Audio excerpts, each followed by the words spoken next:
हे प्रभु तोर वचन में जीवन कर झरिया बहाते।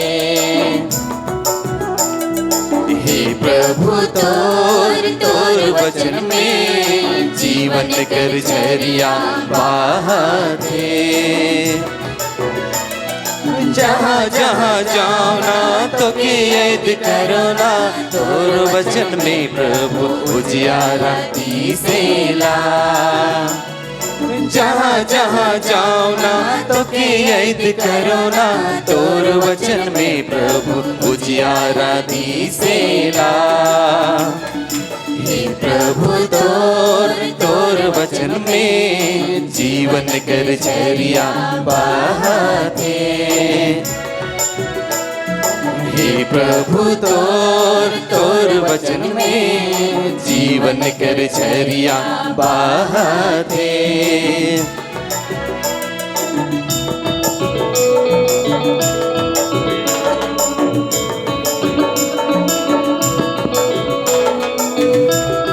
वही परमेश्वर जिसने लाल सागर को दो भाग में बांटा,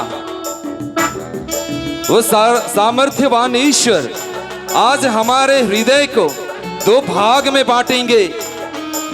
एक हमारा पापमय अवस्था और प्रभु की एक पवित्रता अवस्था। वचन कहता है, परमेश्वर का वचन एक दुधारी तलवार से भी अधिक तेज है, जो मनुष्य के अंतरतम तक पहुंचकर उसे आर पार छेदित करती है। तोरे डर में प्रभु मोय चले के खोजना,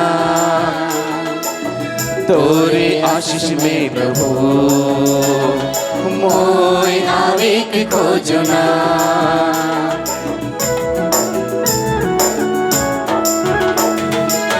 तोरे डहर में प्रभु मोय चले की खोजना, तोरे आशीष में प्रभु मोय आवे की खोजना।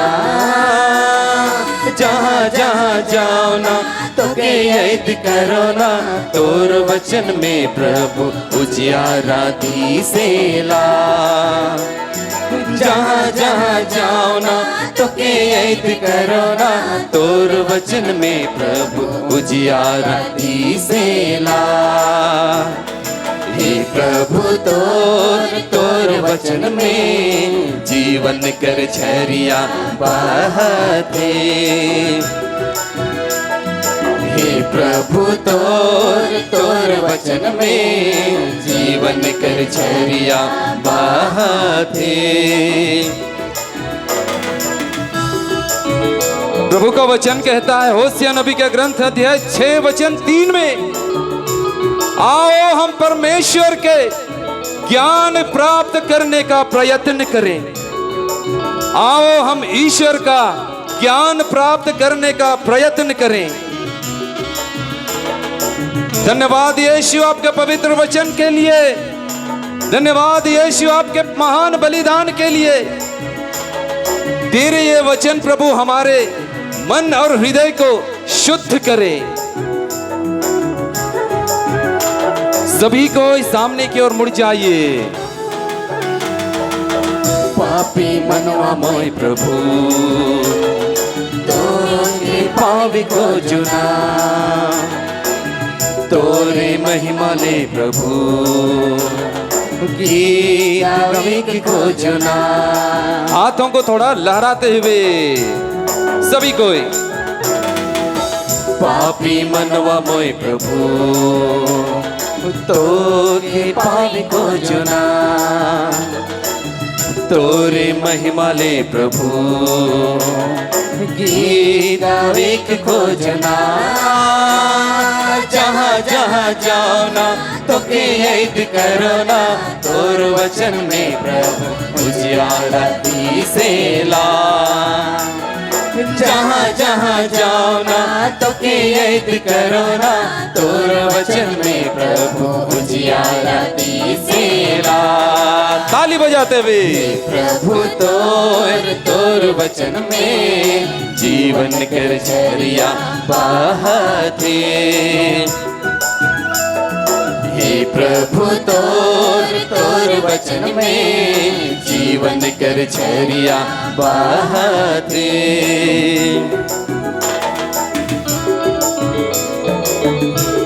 एक दूसरे का हाथों को पकड़िए अच्छा से और अच्छा से झुमाइए एक दूसरे को।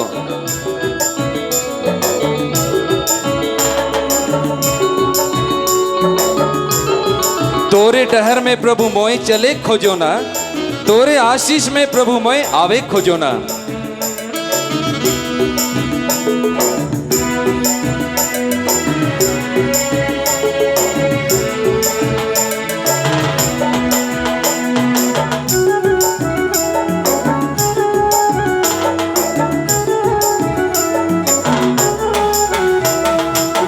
तोरे डहर में प्रभु मोए चले के खोजना,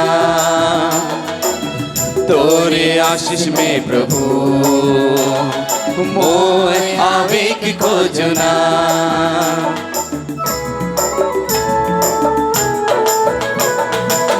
तोरे डहर में प्रभु मोए चले के खोजना, तोरे आशीष में प्रभु मोए आवे के खोजना। हाथों को लहराते हुए जहाँ जहाँ जाओ ना उगे याद करो ना, तोर वचन के प्रभु उजियारा दिसेला। जहाँ जहाँ जाओ ना उगे याद करो ना, तोर वचन में प्रभु जीवन दिसेला। हे प्रभु तोर ताली बजाते हुए जीवन कर झरिया बहते। हे प्रभु तोर वचन में जीवन कर झरिया बहते। ऊपर ताली थोड़ा लचकते हुए।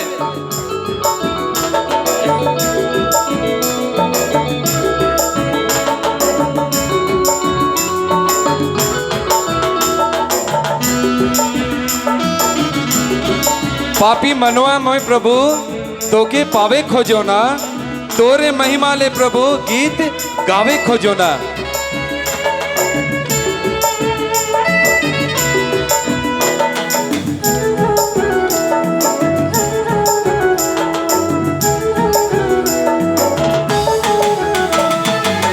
पापी मनवा मैं प्रभु तोके पावे खोजना,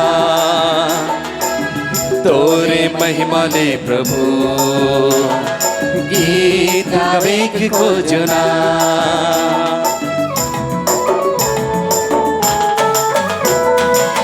पापी मनवा मोय प्रभु तोके पावे खोजना, तोरे महिमा ले प्रभु गीत गावे के खोजना। लहराते हुए जहाँ जहाँ जाओ ना तो के याद करो ना, तोर वचन में प्रभु उजियारा दिसेला। सभी कोई जहाँ जहाँ जाओ ना तो के याद करो ना, तोर वचन के प्रभु उजियारा दिसेला। तालियां बजाकर हे प्रभु तोर वचन में जीवन कर झरिया बहते। हे प्रभु तोर वचन में जीवन कर झरिया बहते।